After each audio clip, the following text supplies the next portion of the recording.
Foundational stage जिसमें वो बच्चा आधारभूत चीजें सीखेगा। सेकंड स्टेप होगी प्रेपरेटरी स्टेज, जिसमें बच्चा तैयार होगा कि वो स्कूल में फर्स्ट क्लास से लेके अगली सेकंड क्लास तक वो कैसे पढ़ेगा, जिसमें कोई एग्जाम कंडक्ट नहीं होगा। इसके बाद अगली स्टेज आएगी मिडिल स्टेज कहलाएगी, जिसमें बच्चा 6 to 8 पढ़ेगा, जिसमें बच्चे को कंप्यूटर और साथ में वोकेशनल ट्रेनिंग भी दी जाएगी। और ये यहाँ पर उसे एग्जाम कंडक्ट कराना पड़ेगा, मीन्स वो एग्जाम को फेस करेगा बिना डर, क्योंकि अब वो हैबिचुअल हो चुका है। इससे बच्चे के दिल का डर भी दूर होगा। फिर इसके बाद इसमें कंप्यूटर और वोकेशनल ट्रेनिंग इसमें डाली गई है, क्योंकि आज के युग में एनईपी में ये जरूरी समझा गया कि बच्चा केवल किताबी ज्ञान ना हासिल करे, बनस्पत इसके कि वो कोई एक पर्टिकुलर कौशल उसके हाथ में आ जाए, ताकि जो अपना जीवन यापन वो करे उस टाइम पे उसकी एक स्किल डेवलप हो जाए। तो दैट्स व्हाई वहाँ पर वोकेशनल ट्रेनिंग, जिसमें हम देख भी रहे हैं कि बहुत सारी चीज़ें होती हैं, जैसे लकड़ी के सामान बनाना या फिर ब्यूटी हो गया, कल्चर हो गया, बहुत सारी चीज़ें इसमें एडिशनल होंगी।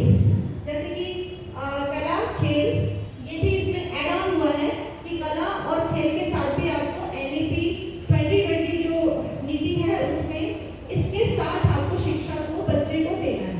तो कला में बहुत सारी चीज़ें आती हैं जिसको मैं डिफाइन करना चाहूँगी कि बच्चा अगर शिक्षा ग्रहण कर रहा है तो वो केवल डॉक्टर इंजीनियर बनने तक सीमित नहीं होता है। यदि हम उसको कला देंगे तो कला में नृत्य है, गायन है, ड्रामा है, स्पीच है और अभिनय करने की क्षमता है, ये सारी चीज़ें वो डेवलप कर सकता है स्कूल में, अगर हम कला को शिक्षा के साथ जोड़ेंगे, जैसा कि हम कर भी रहे हैं। CCLE जीवन कौशल उमंग के बहुत सारी एक्टिविटी हमारे डिपार्टमेंट में जो संचालित हो रही हैं, ये इसी उद्देश्य से हो रही है कि बच्चा साथों साथ कौशल भी सीख पाए।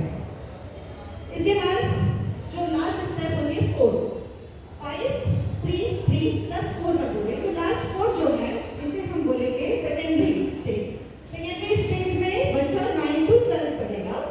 तो 9 to 12 में इसमें एक अच्छी चीज़ ये है कि स्ट्रीम की बाध्यता को खत्म कर दिया गया है।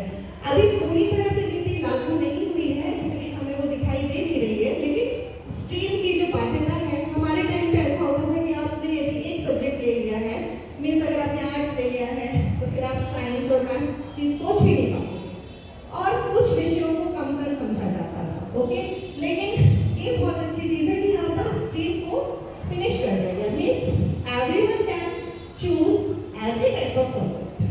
ये बहुत अच्छी चीज़ है इसमें। तो ये हो गया सेकेंडरी। अब इसमें एनईपी 2020 में क्योंकि सुलभता की बात हो रही है, गुणवत्ता की बात हो रही है और समग्र बनाने की बात हो रही है, तो मैंने समग्रता में तो बहुत कुछ आपको बताया। सुलभ की जहाँ बात हो रही है, तो यदि हम देख रहे हैं कि बच्चे ग्रामीण परिवेश में भी स्कूल खुलते हैं, तो वहाँ पर उनकी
है वो फैसिलिटेटर के रूप में है।